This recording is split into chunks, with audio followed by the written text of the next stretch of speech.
Dalam data sejarah Nabi Muhammad SAW, tidaklah peradaban dipikul kecuali oleh generasi muda.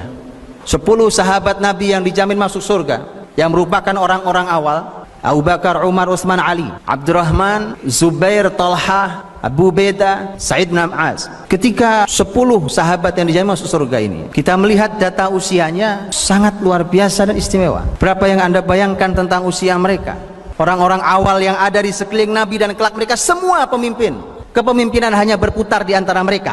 Bahkan ketika Umar meninggal, Umar menyerahkan kepemimpinan agar muslimin hanya memilih di antara mereka saja yang masih hidup. Bersama Nabi pertama kali mereka, yang usianya berkepala 3, hanya 3 orang: Abu Bakar, Utsman, Abdurrahman bin Auf. 7 orang di bawah kepala 3 usianya, bahkan 5 orang di bawah 20 tahun. Jadi kalau hari ini para ayah mengabaikan anak-anaknya yang usia di bawah 20 tahun, Anda ditanya di hadapan Allah Subhanahu wa taala, an umrihi fima afna wa an syababihi fima ablah. Anda tak akan pernah bisa menjawab pertanyaan ini di hadapan Allah. Anda berikan mereka permainan, gadget yang melalaikan. Mereka habiskan waktunya, malam harinya untuk kesia-siaan, bahkan naudzubillah untuk kemaksiatan. Anda tak akan pernah bisa menjawab pertanyaan Allah ini. Kemana dihabiskan usia mudanya? Kemana diselesaikan usianya?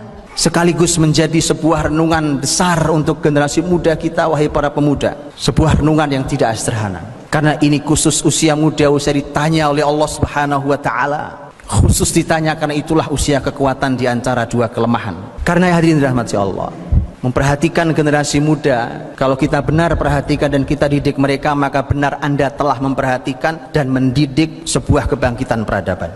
Karena seluruh data yang saya paparkan di atas tadi adalah merupakan sebuah data sejarah yang ternyata Allah ingin berikan sentuhan. Bahkan orang-orang besar yang diabadikan dalam kitab suci pun ternyata generasi-generasi muda. Karena kita sedang berebut dengan kebatilan. Kebatilan juga menyasar anak-anak muda. Kalau yang hak diam saja, maka anak-anak muda akan diambil oleh kebatilan. Karenanya mari kita berlelah-lelah, karena yang batil pun siap berlelah-lelah. Karenanya mari kita keluarkan harta kita untuk mendidik mereka, karena yang batil pun telah mengucurkan dana yang tidak kecil untuk menghancurkan generasi muda kita. Kalau lelah itu biasa, penat, perih, pedih biasa, Allah berfirman, in takunu ta'lamuna fa innahum ya'lamuna kama ta'lamuna wa tarjuna minallahi ma la yarjun. Kalau kalian sakit, penat, perih, pedih, sama mereka orang-orang kafir juga demikian. Bedanya kalian punya harapan di sisi Allah yang mereka tidak punya. Kita harus berani melakukan itu. Kita harus merebut generasi muda kita dari tangan orang-orang yang perjuangkan kebatilan.